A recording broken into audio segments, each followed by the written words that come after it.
Jeremías 31 comienza diciendo: el Señor afirma que en ese tiempo yo seré el Dios de todas las tribus de Israel y ellas serán mi pueblo. Y establecimos que lo que acontece en el Nuevo Testamento, en la famosa entrada triunfal de Jesús, y establecí también que si queríamos ser ya quizás un poquito más técnicos, podríamos decir que en el pesebre se cumple esta profecía de Jeremías también. Isaías 9 nos habla también sobre la venida de Jesús.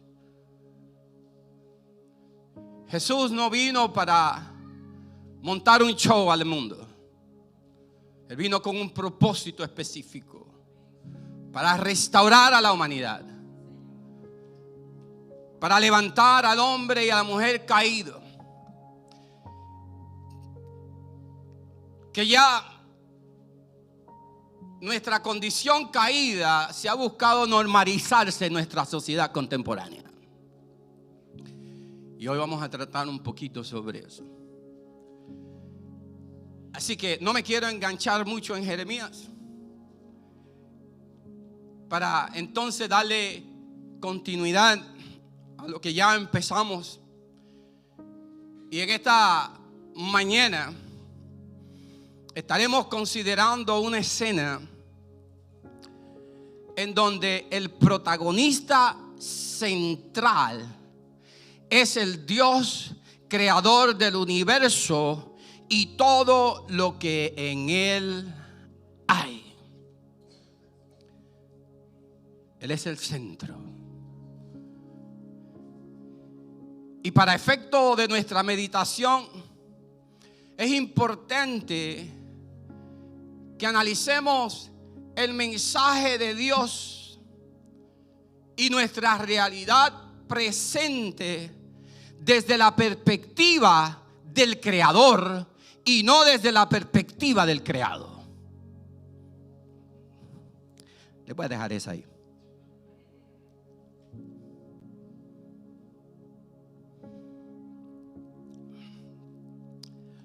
El teólogo del siglo XX, Shelley Guthrie, en su libro Doctrina Cristiana, habla sobre el hecho de que la tradición cristiana ha afirmado siempre que Dios es el creador y por tanto también el gobernante, preservador, salvador y restaurador de todas las cosas.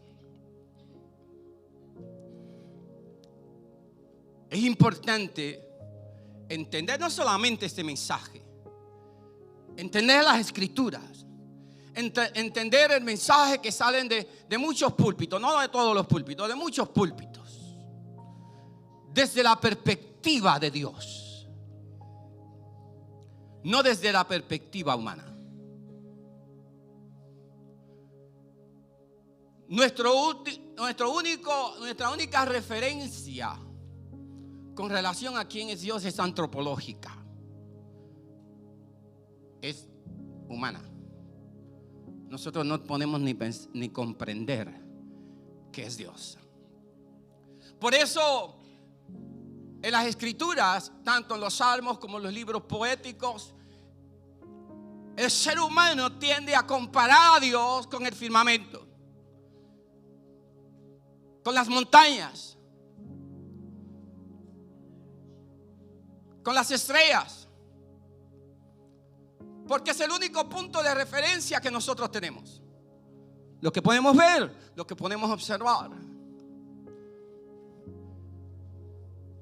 Y por eso es importante para nosotros entender el evangelio desde la perspectiva del Creador, quien en un momento dado decidió revelarse. Eso es lo que llaman la teología de la revelación. Dios se revela a la humanidad. no viceversa. Dios se da a conocer. Y por eso es importante, vuelvo y recalco, que tenemos que entender la palabra de Dios desde la perspectiva del Creador, que es quien gobierna y quien restaura todas las cosas. Especialmente en nuestro tiempo, ha quedado claro que una comprensión de la creación centrada en el ser humano es muy peligrosa, por cuanto prepara o ha preparado el camino para la fatal suposición de que el creado se puede dar a la tarea de reinterpretar los preceptos y normas que ya Dios ha establecido en su palabra. Hay gente que viene con nuevas revelaciones. Yo creo en las revelaciones proféticas, pero cualquier cosa que altere las escrituras, Pablo decía, anatema sea. Nuevas teologías, nuevas tendencias. Es como dicen los refranes pueblerinos: ahora la escopeta, el pájaro le quiere tirar a la escopeta. Ahora los creados le quieren decir a Dios qué es lo que se debe creer y no se debe creer. Y cuando eso se da dentro de la esfera de la sociedad y la cultura, eso se entiende. Porque su príncipe es el príncipe de las tinieblas, el príncipe de las mentiras. Pero cuando se da dentro de la iglesia, entonces estamos estableciendo que el creado le puede decir al creador: tú estás mal y yo estoy bien. Que eso lo estudiamos recientemente en el libro de los Proverbios, donde el creado quiere dictarle a Dios según sus propios preceptos o entendimientos que Dios está mal. Toda persona que dice, bueno, yo creo a mi manera, pues usted está creyendo en cualquier otra cosa menos en Dios. Porque en Dios se cree a la manera de Dios. Tan sencillo como eso. Eso es como usted decirle al jefe suyo: bueno, ustedes tienen estas normas aquí, pero yo el fin de semana tiene un pink slip. Vete, tú no perteneces aquí. Porque si tú no puedes seguir las normas nuestras, tú no puedes representar esta organización.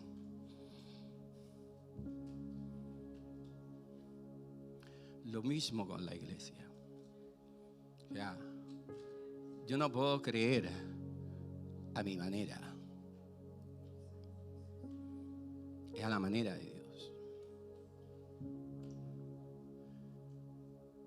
Así que por las próximas 5 horas estaremos considerando una escena en la cual Dios, el Salvador y restaurador de todas las cosas manifiestas,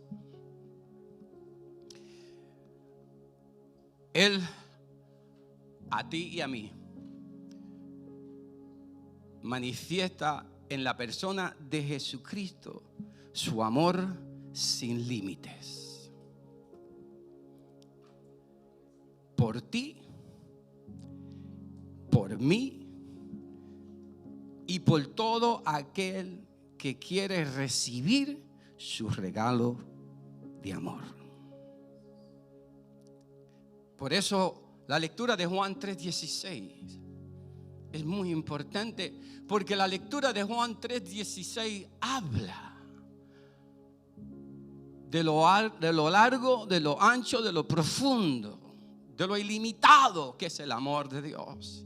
Porque de tal manera te amó a Dios a ti, que dio ¿qué? ¿Para qué? Para que todo aquel que en Él cree no se pierda, mas tenga vida eterna. Sea en la cruz del Calvario, el Dios creador está revelando en la persona de Jesucristo. Y note que estoy siendo enfático en la persona de Jesucristo, porque muchos cristianos han puesto a Buda ahí, a Hare Krishna. ¿Sabe Dios a quién más? Por el sincretismo que hay en nuestra sociedad. Una mezcla de religiones, de creencias que no son compatibles con el Evangelio. Me disculpan si soy demasiado repetitivo cuando digo que el Evangelio es exclusivo.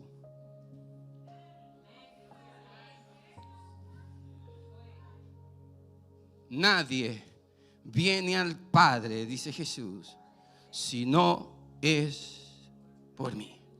Yo soy la puerta, yo soy el camino, yo soy la vida, yo soy el pan de vida, yo soy el agua de vida, yo soy la resurrección.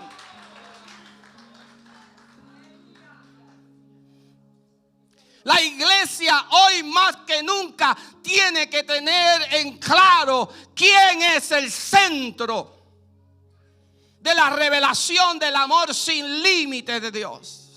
Jesucristo, el que había de venir, el que reina y el que está esperando que suenen las trompetas para montarse en su semental blanco y comenzar a dirigirse a la tierra. Y en un mundo dice que Él es ¿quién? El Rey de Judá, que viene a traer juicio a las naciones. Así que construyan todos los sótanos que quieran.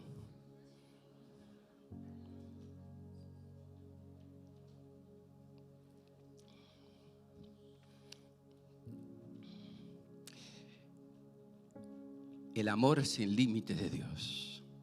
¿Sabe quién capturó eso bien? San Agustín, un teólogo de los primeros siglos, cuando dijo: la medida del amor es amar sin medida. Dios no escatimó. Y mucha gente tiene problemas con ese concepto de amor, porque el amor de hoy día particularmente es condicional. Si tú me das, yo te doy. Si tú haces tal cosa por mí, yo hago esta por ti.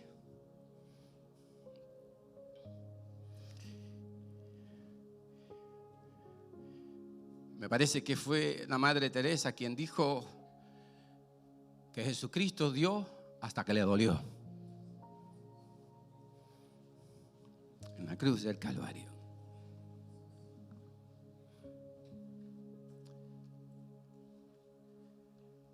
Mucha gente no entiende el concepto del amor.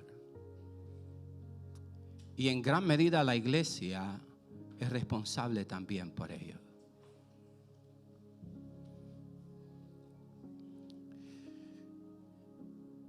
Escuchaba al doctor Madiel en una corta predicación, que no la estaba escuchando yo, la estaba escuchando la pastora, y pues yo de presentado puse el televisor en mute y me puse a escuchar. Y él planteaba precisamente lo que estoy diciendo. La iglesia lo que ha aprendido a hacer es dividir. Que si yo soy calvinista, que si yo soy de aquel y yo soy del otro, cuando en realidad el personaje central no es lo que dijo Calvino, No es lo que dijo Wesley, no es lo que dijo Lutero, es lo que dijo Cristo. Agradecemos las aportaciones teológicas, claro. El intento de ellos tratar de descifrar el plan de Dios. El apóstol Pablo decía: escúchelo todo, solamente retengamos lo bueno.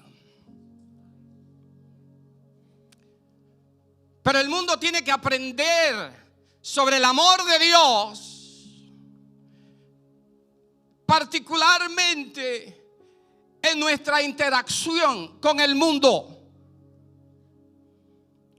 Cómo nosotros interactuamos, cómo nosotros le dejamos saber al mundo sobre el amor de Dios. Este amor sin límites. Saben que muchas veces, para ilustrar un poco más este concepto del amor condicionado,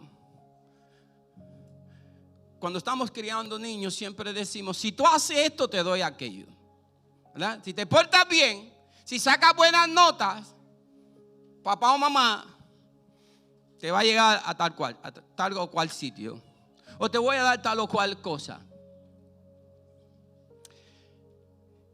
Y hacemos trueques con nuestros niños. Y cuando adultos hacemos lo mismo. Y por eso el concepto del amor ilimitado, el amor sin límite de Dios, para muchas personas es un concepto ajeno, extraño. Porque lo primero que hacemos, y lo vamos a ver más adelante, es que nos miramos a nosotros mismos, porque todos nosotros sabemos cuán buenos, cuán malos somos. ¿Cierto? Nosotros estamos muy conscientes cuando fallamos, cuando hacemos algo mal. Y como vivimos en una sociedad que busca castigar a los que hacen cosas malas, busca descualificar a los que hacen cosas malas, pues cuando estamos ante el cuadro de la cruz, nos descualificamos nosotros mismos. ¿Cómo Dios me puede amar a mí si soy tan malo y tan perverso? O sea, yo quiero que tú salgas de aquí entendiendo que Dios no mide lo malo que tú has sido. Dios lo que mide es el amor que Él ofreció en la cruz del Calvario. Y si tú lo aceptas, serás una nueva criatura.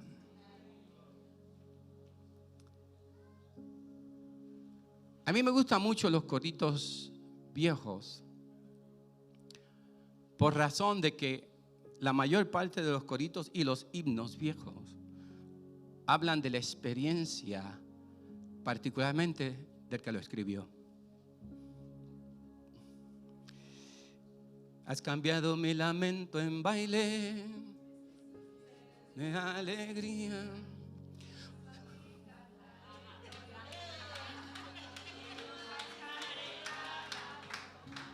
Toma nota.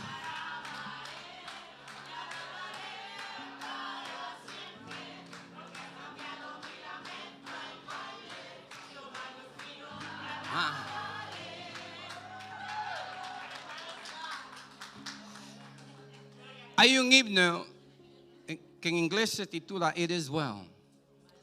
Está bien con mis almas. Y no es hasta que uno entiende la historia del himno que uno puede comprender la profundidad de las palabras. Y nos dice la historia que el escritor descendiente europeo mandó a toda su familia para los Estados Unidos para luego él llegar acá y encontrarse con ellos. Lamentablemente el barco donde venía su esposa y sus hijos naufragó, se hundió. Y él emprendió el mismo viaje. Dice la historia, me corrigen los que saben la historia, que cuando llegaron al punto donde se hundió el barco, donde estaba su esposa y sus hijos, él dijo: "It is well with my soul." Está bien con mi alma. Llegó a un punto de paz y aceptación ante una pérdida tan grande. El amor sin límite de Dios es uno de los subtemas que tratamos durante la primera semana de este mes, intimidad con Dios, el cual llevó como tema general la semana que cambió al mundo para siempre. Cuando hablamos de la semana mayor o de la semana que cambió al mundo para siempre, estamos hablando en primer lugar de lo que acabamos de decir al principio de este mensaje, del cumplimiento de la promesa de Dios sobre la redención de la humanidad. Efesios 1, 3 y 7, no del 3 al 7, 3 y 7 lo junté para no extender mucho las lecturas, pero dice: bendito sea el Dios y Padre de nuestro Señor Jesucristo. ¿Quién? En quien tenemos redención por su sangre, el perdón de pecado, según las riquezas de su gracia. Así que celebramos en esta semana el hecho de que al Jesucristo llegar se cumple la palabra de Dios. Dios no es hombre para mentir, ni hijo de hombre para que se arrepienta.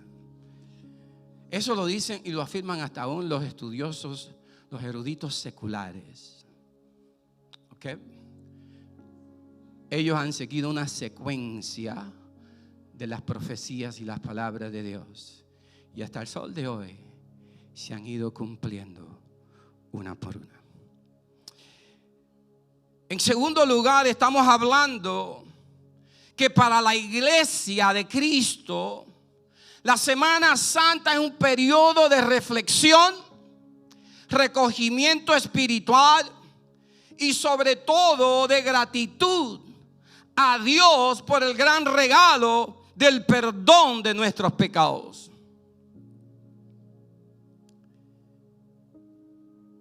Es una celebración. Es la Pascua de los cristianos. Todos nosotros escuchamos que los judíos celebran la Pascua. ¿Qué ustedes creen que ellos están celebrando?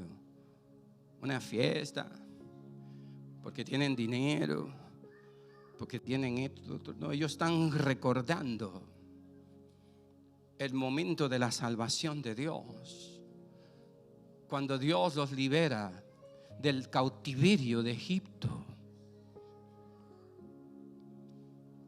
con mano fuerte. De hecho, estuve escuchando en estos días que los científicos, un grupo de científicos, ahora están hablando sobre la posibilidad, después de negarlo por tantos años, de que el evento del partimiento del Mar Rojo fue cierto.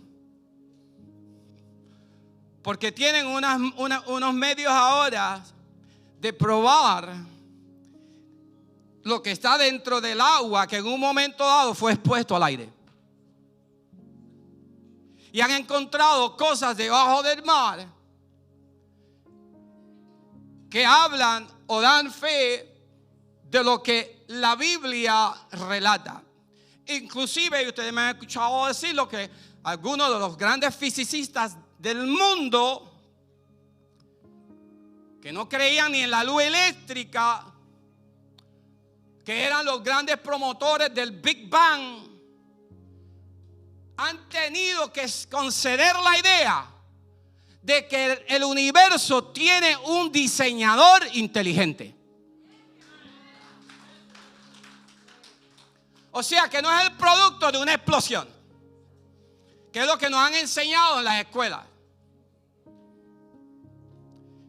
sino que la perfección, la armonía con la cual opera el mundo y el universo, ellos no pueden atribuírsela a un acto de accidente, sino a alguien. No le quieren llamar Dios, pero dicen un ser inteligente.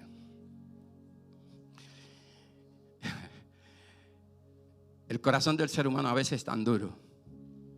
Yo creo que prefieren llamarlo E.T., que estaría correcto porque Dios es extraterrestre. Él no es de aquí, eso es lo que quiere decir extraterrestre.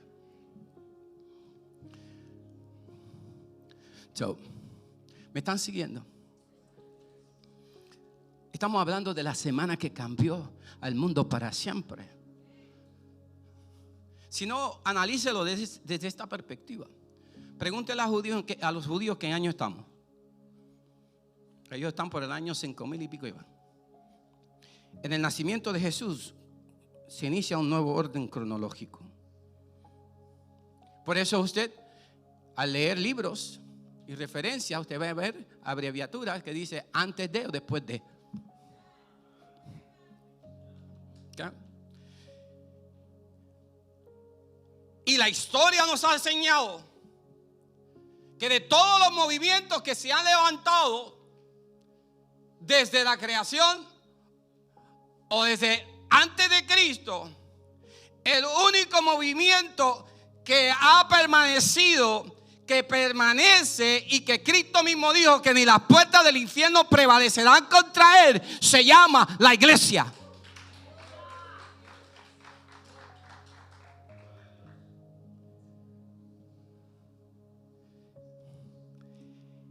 Es la organización o el movimiento al cual se le puede atribuir cambios radicales en la vida y en el comportamiento y en la actitud de los seres humanos.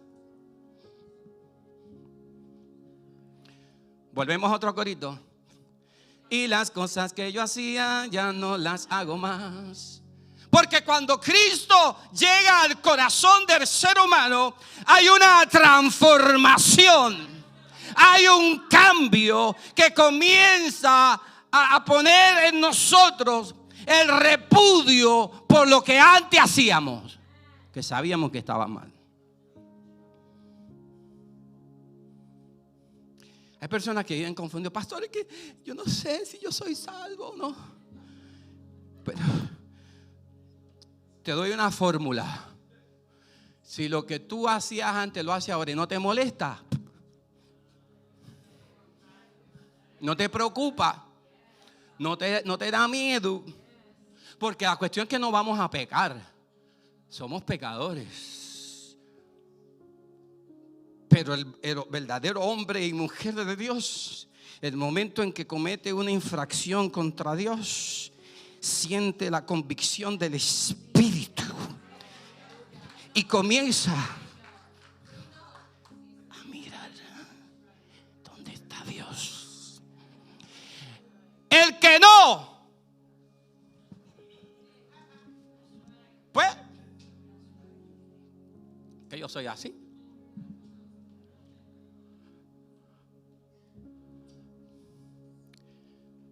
Eso es Biblia.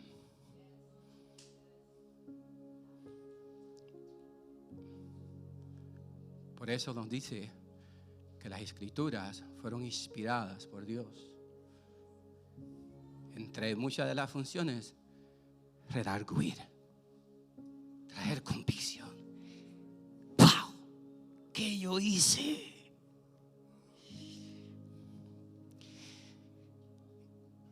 Y gracias al amor sin límite de Dios, que podemos correr, porque las Escrituras dicen que en Jesucristo tenemos sacerdote, tenemos a quien ir.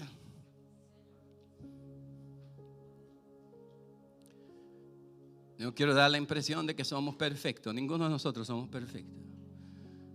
La pastora Marilu Dona en Puerto Rico decía que el que no tiene dinga tiene mandinga. Que el que no coge a la pata izquierda coge a la derecha. Pero la diferencia está, como decía nuestro hermano Jaime en su reflexión ayer, lo que está en nuestro corazón, lo que habita en nuestro corazón.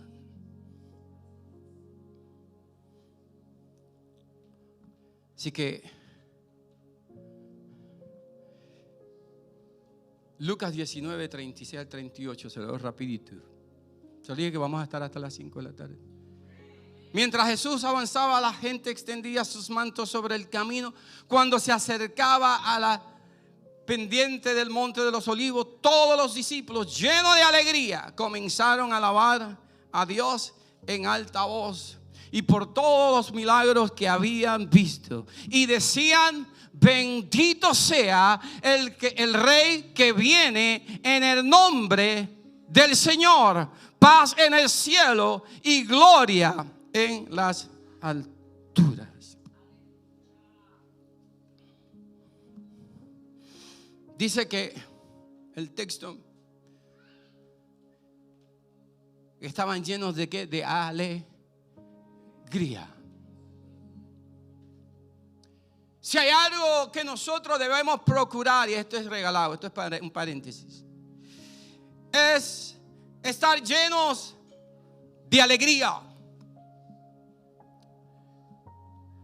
Y aquí le doy quizás no un antídoto, pero un medio.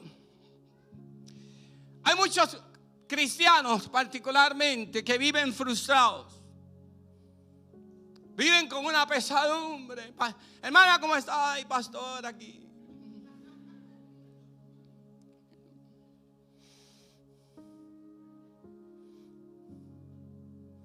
Porque siempre están pensando en lo que no tienen y en lo que quisieran tener, y pocas veces piensan en lo que ya tienen. Siempre están tristes, agobiados. Y aquí quisiera destacar varias cosas del texto que nos ocupa en esta mañana. Y por portarse bien, mientras más usted aplauda, mientras más usted se ríe, más tiempo yo le quito a la predicación. Ya yo sé los que se quieren ir temprano. Aplaudieron rápido. Ok, gloria a Dios, aleluya.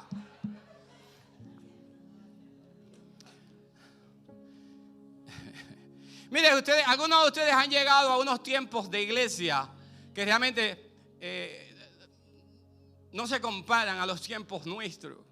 Hace 30, 35, 40 años atrás, usted llegaba a las 8 de la mañana a la iglesia, se iba a las 6 de la tarde. Y el lunes había reunión de damas. El martes, reunión de caballeros. El miércoles, reunión de jóvenes. El jueves, reunión de oración. El viernes se reunían todos, había estudios bíblicos. El domingo siempre había una fiesta en la comunidad. Y el domingo nuevamente hasta las 6 de la tarde. Y hoy día se les regalan 2 horas. Y a veces andamos apurados.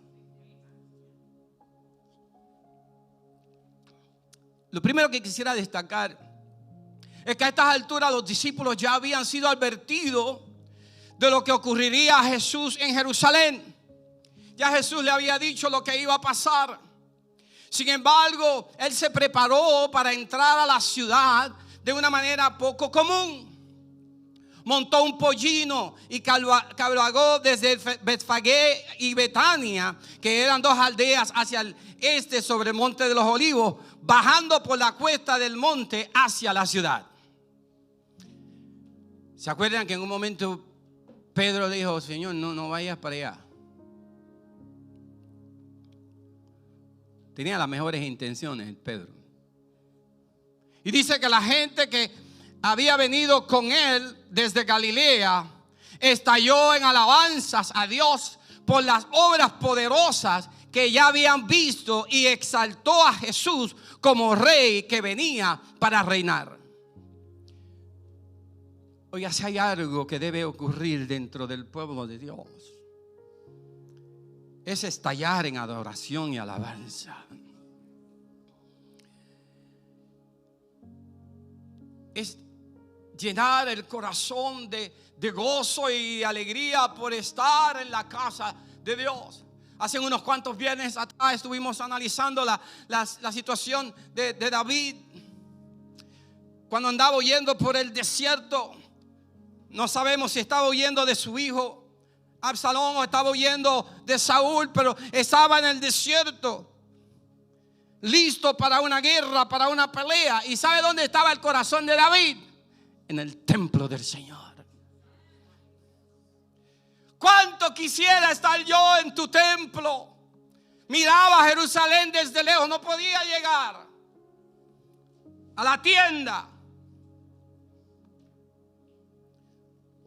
¿Qué nos dice eso? Que cuando estamos pasando por los peores desiertos de nuestras vidas, cualquiera se moriría. Mejor sería morir. Que me tiren una soga ya. No importa cuánta calor hace, no importa cuán fuertes los elementos del desierto nos estén azotando, nuestro corazón debe estar en el templo, en la presencia de Dios, porque delante de la presencia de Dios grandes cosas han de acontecer.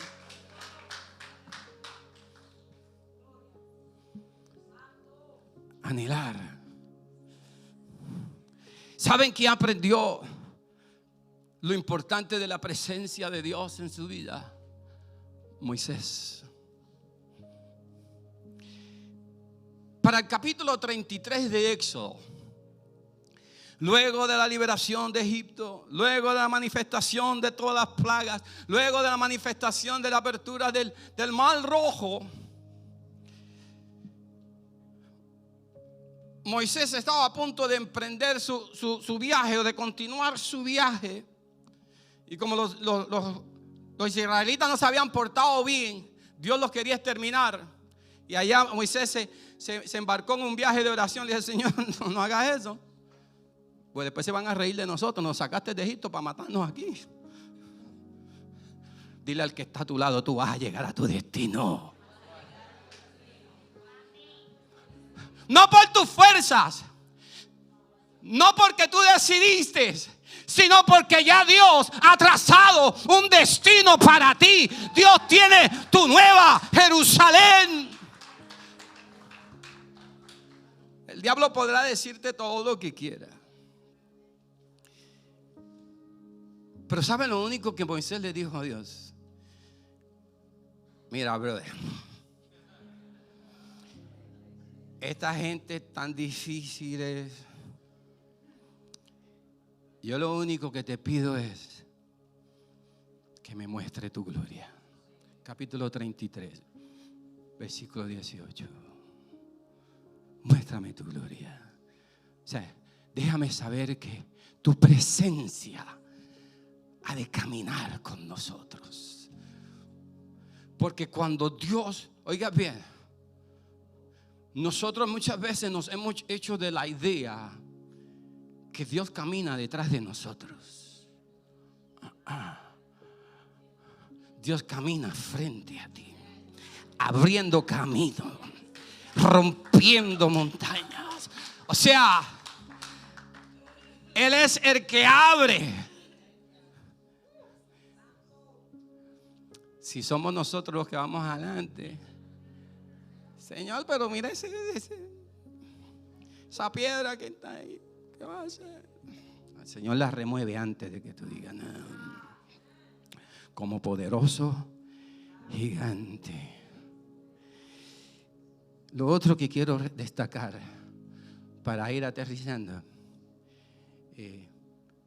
Jesús se dirigía hacia Jerusalén voluntariamente a morir. ¿Para qué? Para montar un show. Para que dijeran que él era el bravo de los bravos, el mero de los meros. Para obtener la vida eterna para todos aquellos que creyeran en Él.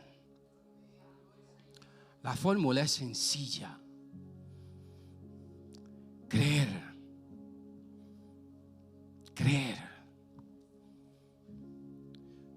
Hay un juego de palabras y me estoy corriendo el riesgo de que si nos vayamos hasta las 5 de la tarde. En el libro del Evangelio según San Juan, Juan tiene un juego de palabras, pistis y pisteos.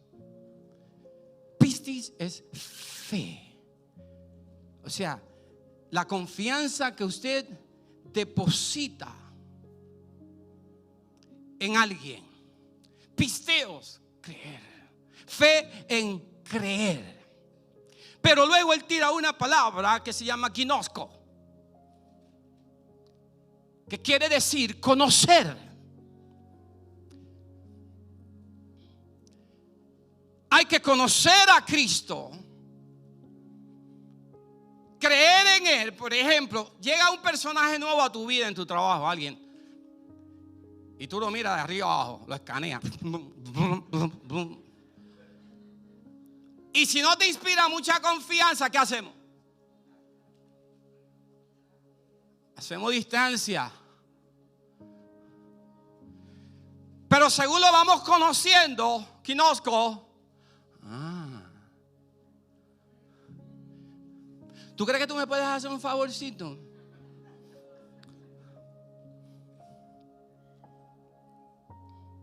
Y cuando finalmente usted conoce a la persona bien, usted deposita toda su confianza. ¿Tú me puedes cuidar a los nenes mañana?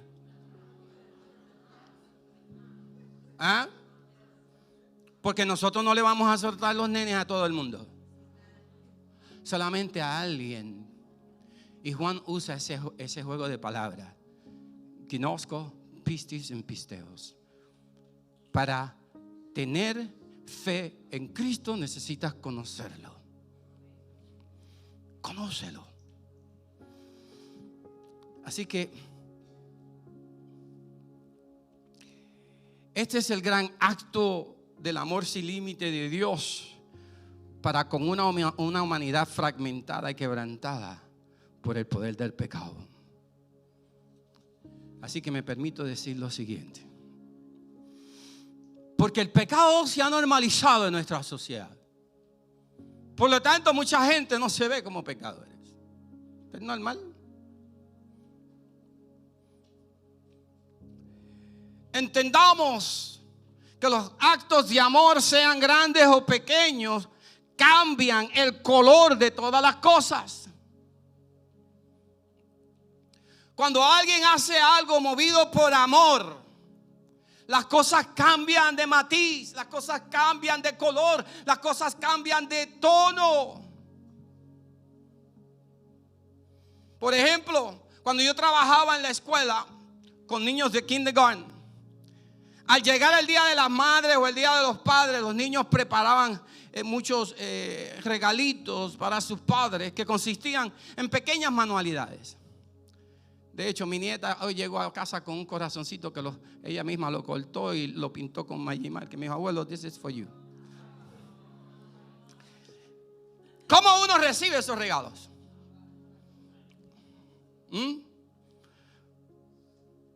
Por pequeño que sea, pero está cargado de un inmenso amor. Y cuando uno veía a los padres recibir esas manualidades, y yo sé que aquí hay maestros todavía, algunos están ejerciendo, otros ya están retirados, había que ver la cara de los padres con la manualidad. Quizás era mamá, papá. ¿Cómo resultaba eso en ser un regalo con un valor sin igual? Y este regalo que Dios ha hecho resulta ser un regalo inigual para la humanidad. De esta misma manera, todos nosotros tenemos múltiples oportunidades cada día para hacer cosas grandes o pequeñas, con menor o con mayor esfuerzos, actos de amor con los que podemos cambiar la vida a los que los reciben. El sábado 24 de febrero, un grupo de personas de nuestra iglesia salimos a la calle para tener un encuentro con los desamparados y entregarle un paquete, el cual contenía algunos artículos de primera necesidad, como medias, guantes, camisetas y cepillos y pasta de dientes. Y quizás para muchas personas que tienen trabajo y viven bajo un techo seguro, estos artículos no sean la gran cosa. Pero para personas que están viviendo en las calles de este vecindario, en pleno invierno, es un regalo de inmenso valor. En esa misma salida que tuvimos el sábado 24 de febrero, fuimos testigos de lo que realmente significa compartir el amor sin límite de Dios con desconocidos. Aquí tengo que hacer una confesión sobre ese día, antes que me la hagan por mí. Y es que la pastora y yo llegamos 5 minutos tardes, después que el grupo había salido del templo. Y al llegar tarde, pues, comenzamos a llamar. Y lo que nosotros no sabíamos era que se habían dividido en distintos grupos. Y salimos por ahí a caminar.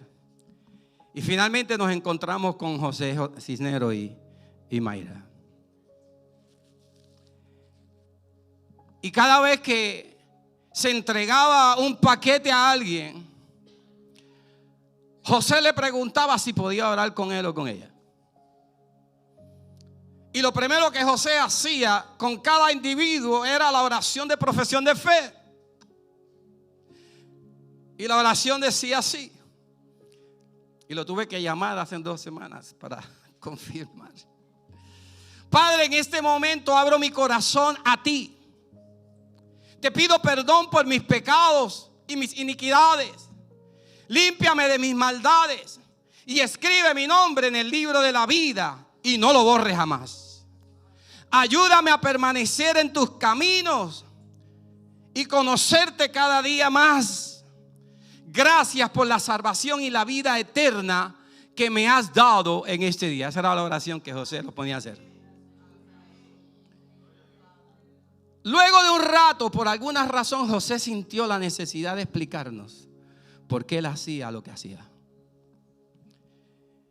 Y nos dijo que él había tenido un sueño basado en Apocalipsis 3:20, que dice: he aquí, yo estoy a la puerta y llamo. Si alguno oye mi voz y abre la puerta, entraré a él y cenaré con él y él conmigo.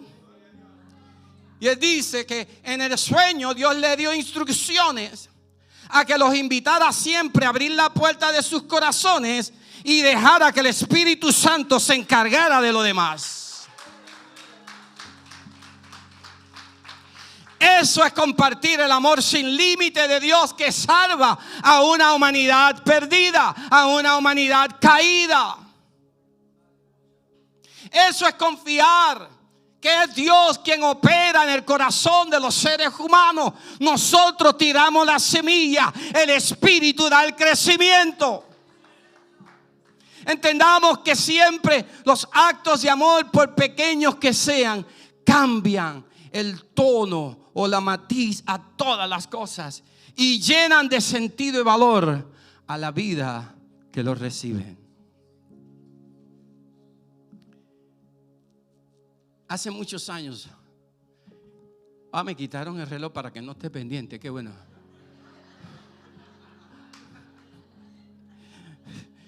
Hace muchos años nosotros tuvimos un bautismo cuando lo hacíamos en la tercera porque no teníamos bautisterio.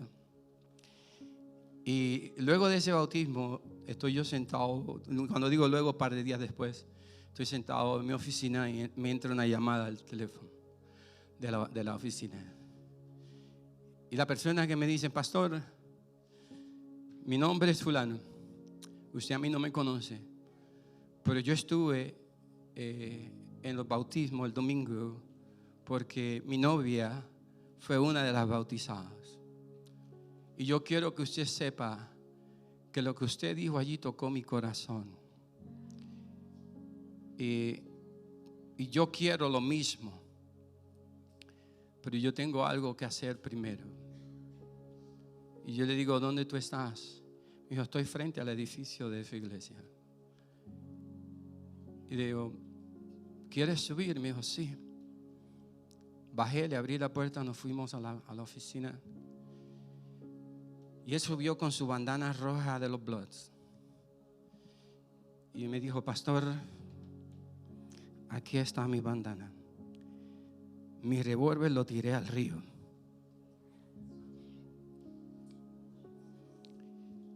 Esto me va a costar. Pero pase lo que pase, yo voy a regresar. Y una noche de oración estoy yo acá predicando. Y entra este muchacho.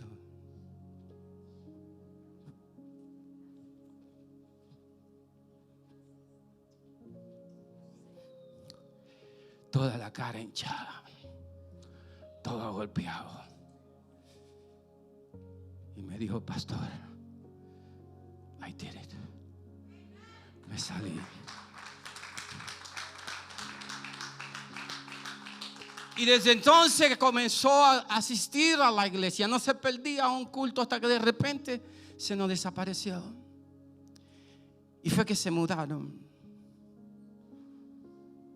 Un año después, o un poco más de un año, predicando nuevamente desde acá, yo veo esta figura, dos figuras que se paran ahí donde está Carlos.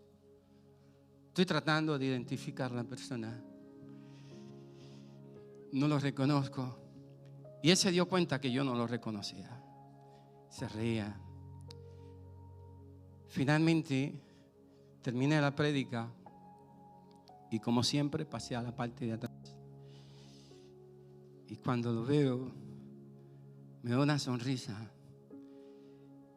Me doy cuenta de quién se trata. Y me dice: aquí estoy. Sacó una placa de policía y me dijo: soy policía ahora.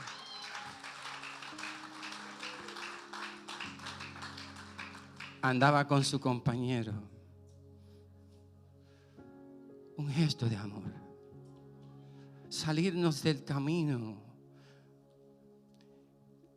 aunque sea para un gesto pequeño, insignificante, que le diga a alguien: tu vida vale, tu vida cuenta.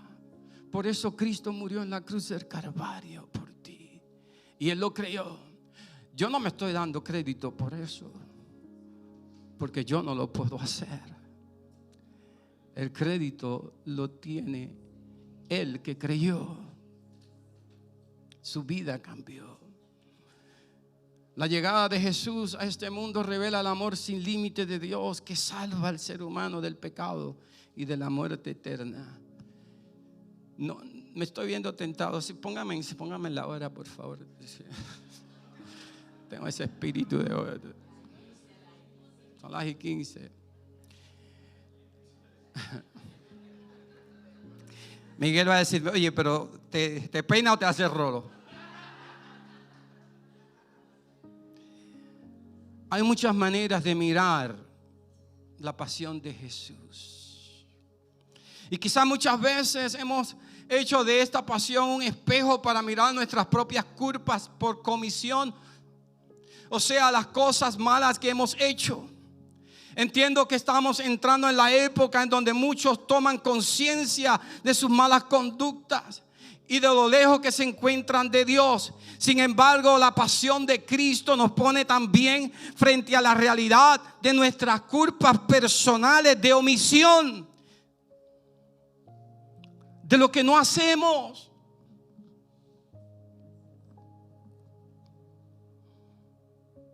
Y por no hacerlo se afectan miles y miles de hombres, jóvenes, mujeres y niños. Mateo 25, 35, 36 nos dice: porque tuve hambre y me diste de comer, tuve sed y me diste de beber, fui forastero y me recibiste, estaba desnudo y me vestiste, enfermo y me visitaste, en la cárcel y me fuiste a ver.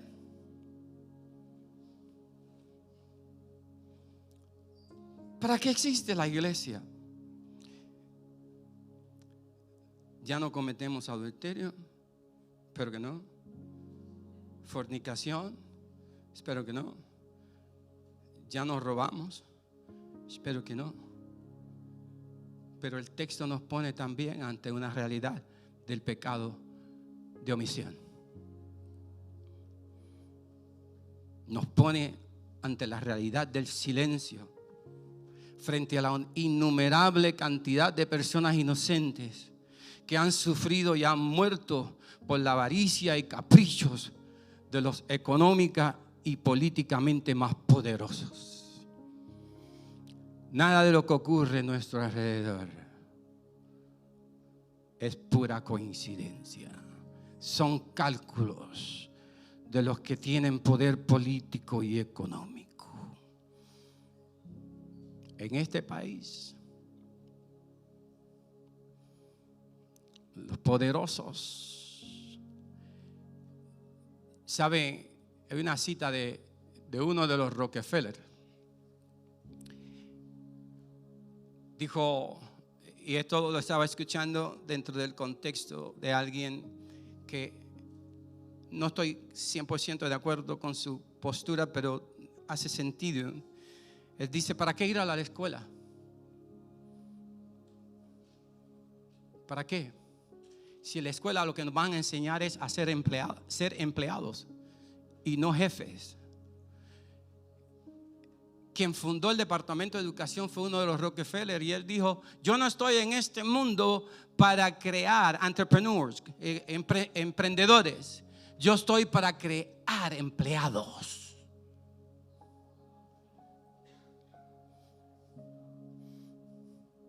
Y desde que uno se gradúa de la universidad, ya uno sale con la mentalidad de ser empleado de alguien.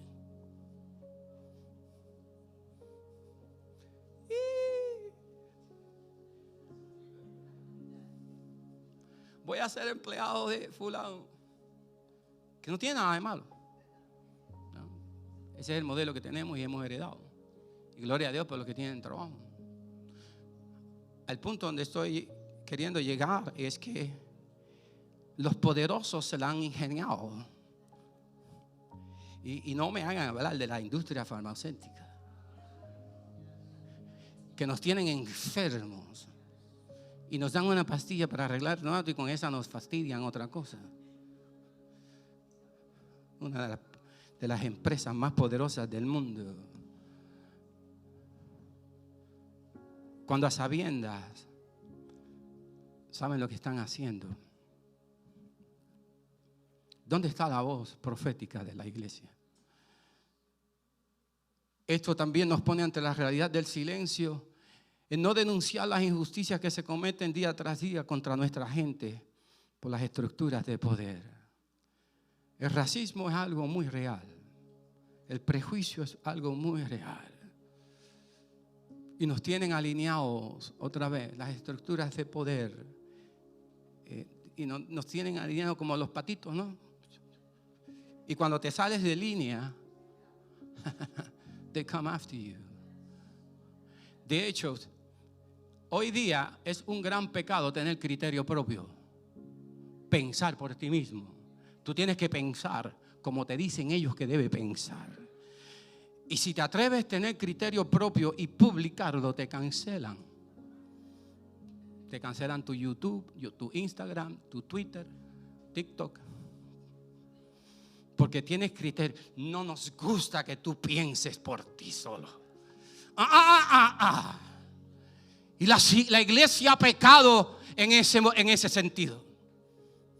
Nos hemos alineado con los más grandes y más poderosos, que nos dicen: no te atrevas a hablar sobre esto.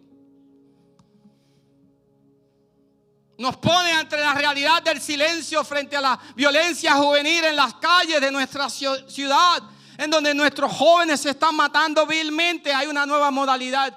Y porque estaba durmiendo tarde, temprano anoche, o más bien me levanté temprano y mi hijo estaba durmiendo, pero me dijo: papi, ¿sabes cuál es la nueva modalidad ahora de los pandilleros jovencitos? Cometer los crímenes y grabarlos. Le tienen un nombre a eso. Y también nos pone ante la realidad del silencio frente a la decadencia moral y espiritual de nuestros días. Hoy día a lo bueno se le llama malo y a lo malo se le llama bueno.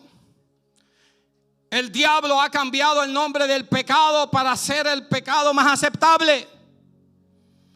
En vez de cambiar la conducta pecaminosa, se han cambiado los nombres del pecado. En vez de llamarlo explotación sexual, se le llama entretenimiento para adultos. En vez de pedofilia, se le llama a personas atraídas por menores. En vez de fornicación, se le llama intimidad. En vez de adulterio, se le llaman matrimonios abiertos. En vez de mutilación infantil de género, se le llama transición de género. En vez de trastornos mentales, se les llama disforia de género. En vez de lujuria, se le llama amor libre. A la verdad se le llama discurso de odio. Llámelo cualquier otra cosa menos pecado. Y cuando se sienten o cuando sienten la convicción del pecado en su vida, se enojan y acusan al predicador de estar tirando piedras.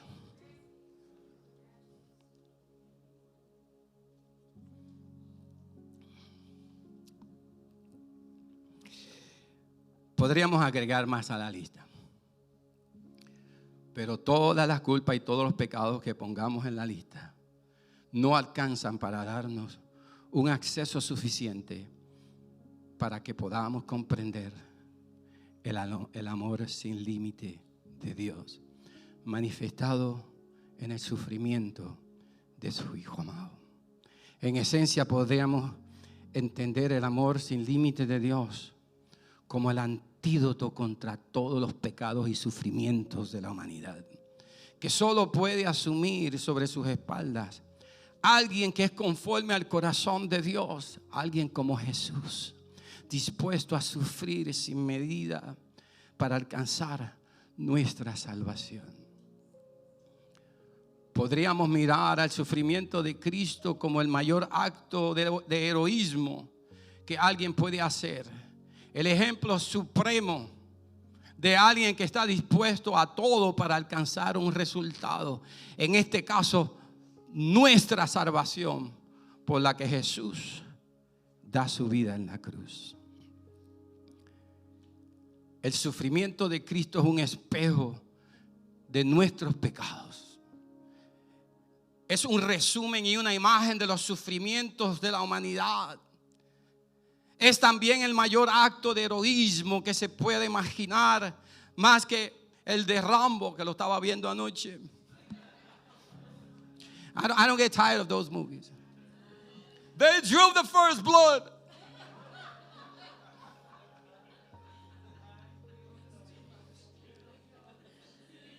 In 1982.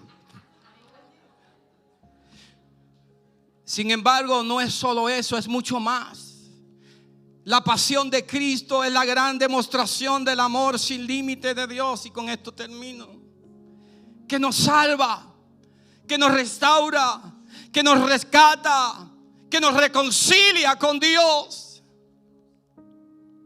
Y hace falta contemplar esta fuente de la que surge y que la hace posible el amor sin límite de Dios, para comprender y recibir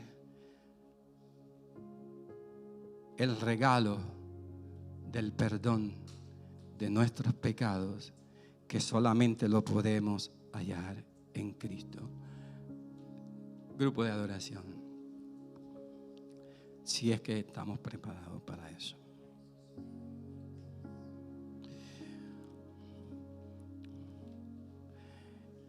Mi amado, la Semana Mayor se trata de un amor sin límite, un amor a la medida de Dios, que viene al encuentro de nuestra caída condición humana. ¿Para qué? Para salvarnos, para reconciliarnos, para darnos una nueva perspectiva de la realidad, para traer nuevamente en orden. El libro de Génesis dice que cuando el Espíritu de Dios se paseaba por toda la tierra estaba ¿en qué? En desorden. Y Dios la ordenó.